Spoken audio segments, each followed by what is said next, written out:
Putin Kyiv से पहले अब यूरोप को तबाह करने जा रहे हैं। पुतिन के लिए जर्मनी पहला टारगेट बन गया है। जर्मनी ने ज़ेलेंस्की के लिए जो किया वो पुतिन को बर्दाश्त नहीं हो रहा है। जब पुतिन को युद्ध में जीत दिखने लगी है, तब जर्मनी ने यूक्रेन को सबसे भयानक हथियारों से मदद का ऐलान कर दिया है। नेटो फोर्स ने भी रूस को लंबी दूरी तक मार करने वाली मिसाइलों से दहलाने का प्लान बना लिया है। ट्रंप की वॉर डील फ्लॉप होने के बाद रूस यूक्रेन युद्ध का सबसे विस्फोटक एपिसोड अब शुरू हो चुका है। जब पुतिन को दुश्मन ललकारते हैं तो ऐसी तबाही आती है, इतना बारूद बरसता है कि जमीन जलती है, आसमान तक आग लग जाती है। टोमाहॉक मिसाइल के नाम से पुतिन को डराने की कोशिश की। बदले में पुतिन ने यूक्रेन के 5 शहरों में बारूदी सुनामी ला दी है। खार्किव, सूमी और डोनेस्टक में रूस ने सबसे भयानक हमला किया। रूस के जंगी जेट आसमान से मिसाइल की बौछार कर रहे हैं तो टैंक यूक्रेन सेना को जमीन पर रौंद रहे हैं। पुतिन आर्मी ने यूक्रेन के बख्तरबंद गाड़ियों, एयर डिफेंस सिस्टम, इलेक्ट्रॉनिक युद्ध बेस स्टेशनों और गोला बारूद डिपो को बमबारी कर धुआं कर डाला है। भीषण लड़ाई के नए एपिसोड में यूक्रेन आर्मी ने भी जोरदार पलटवार शुरू किया है। यूक्रेन की आर्म्ड फोर्सेस के जनरल स्टाफ ने दावा किया है कि रूस के ड्रोन कंट्रोल पॉइंट और एयर डिफेंस सिस्टम के बेस पर भयानक हमला कर भारी नुकसान पहुंचाया गया है। यूक्रेन के हमले में रूस के टैंकों, artillery system, air defence system और टैक्टिकल ड्रोन के चीथड़े उड़ गए हैं। वॉर जोन के बारूदी घमासान के बीच ज़ेलेंस्की के लिए अच्छा सिग्नल ब्रसेल्स से भी आया है, जहां नेटो चीफ मार्क रूटे ने रूस के फाइटर ड्रोन से लड़ने के लिए नए प्लान का ऐलान किया है। मार्क रूटे ने बताया कि नेटो और ईयू रूस के खिलाफ एंटी ड्रोन प्रोजेक्ट पर काम शुरू कर चुके हैं। बहुत जल्द पुतिन की ड्रोन पावर को बर्बाद किया जाएगा। नेटो पुतिन के हथियारों का तोड़ निकाल रहा है, तो जर्मनी ने यूक्रेन को युद्ध जीतने के लिए 2 बिलियन यूरो के पैकेज का ऐलान कर दिया है। जर्मनी की मदद से ज़ेलेंस्की को जो हथियार मिलने जा रहे हैं, उनसे पुतिन का दिमाग गर्म होना तय है। जर्मनी ने 2 बिलियन यूरो खर्च कर यूक्रेन को air defence system, patriot interceptor, radar system और प्रिसीजन गाइडेड आर्टिलरी रॉकेट और गोला बारूद देने का ऐलान किया है। उधर जर्मनी के रक्षा मंत्री बोरिस पिस्टोरियस का कहना है कि हम यूक्रेन के लिए अपना समर्थन जारी रखेंगे और उसका विस्तार करेंगे। नए अनुबंधों के साथ जर्मनी 2 बिलियन यूरो से अधिक की अतिरिक्त सहायता प्रदान करेगा। इसमें कुल 500 मिलियन अमेरिकी डॉलर का पैकेज शामिल होगा। ये पैकेज यूक्रेन की कई जरूरी आवश्यकताओं को पूरा करने के लिए है। ये air defence system, patriot interceptor, radar system और गाइडेड आर्टिलरी रॉकेट और गोला बारूद मुहैया करना है।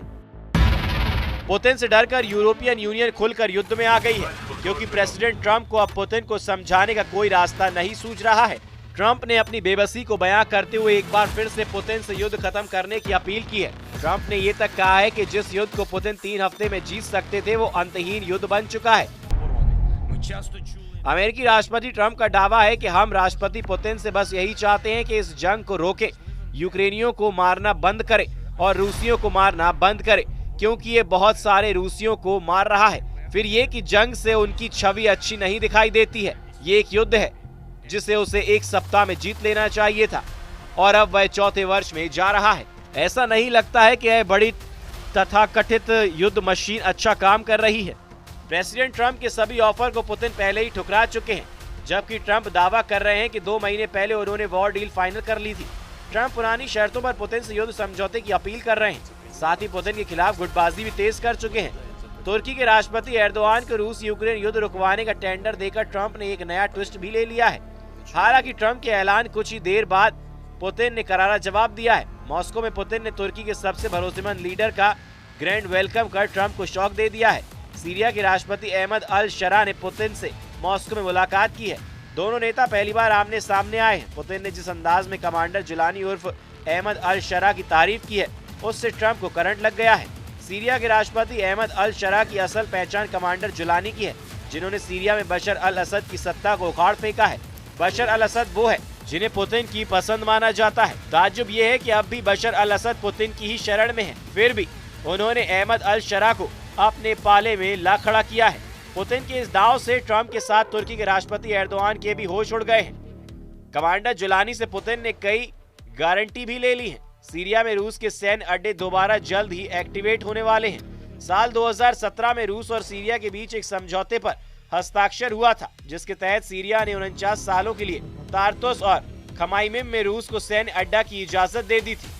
ये समझौता साल 2066 तक का है। हालांकि बशर अल असद के तख्तापलट के बाद रूस के सैन्य अड्डे पर तैनात ज्यादातर हथियारों को हटा लिया गया है, लेकिन अब पुतिन अपने दोनों नेवल और एयर बेस को फिर से एक्टिव करने के लिए अहमद अल शरा को मना कर रहे हैं। जिस तरह यूरोप फ्रंट पर ट्रंप युद्ध की तैयारियां कर रहे हैं, पुतिन के खिलाफ मोर्चा खड़ा कर रहे हैं, उसका जवाब पुतिन अब मध्य एशियाई और अफ्रीका में देने जा रहे हैं। खासकर तुर्की को लेकर पुतिन को कई डाउट्स हैं।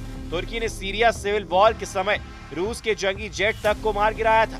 10 साल पहले तुर्की से मिले उस धोखे को पुतिन कभी भुला नहीं सकते हैं। पुतिन नेटो सदस्य तुर्की पर रत्ती भर भरोसे के लिए तैयार नहीं है, जबकि उसी तुर्की के राष्ट्रपति को ट्रंप ने वॉर टेंडर देकर युद्ध खत्म करवाने का मिशन सौंपा है। हालांकि अहमद अल शरा का पत्ता चलकर पुतिन ने ट्रंप की तुर्की चाल को काट दिया है, लेकिन नेटो और यूरोपीय यूनियन के खिलाफ पुतिन एटमी हमले की धमकी से काम चला रहे हैं। यूक्रेन को लॉन्ग रेंज मिसाइलों से मदद पहुंचाने वालों को एक बार फिर से रूस ने परमाणु हमले की चेतावनी दी है। नेटो फोर्सेस के न्यूक्लियर डेटरेंस अभ्यास ने भी रूस को एटमी युद्ध की वजह दे रखी है। अगर एटमी युद्ध की नौबत आई तो पुतिन कई देशों को राख में मिला सकते हैं, क्योंकि रूस दुनिया में सबसे ज्यादा और विनाशकारी परमाणु बम रखता है।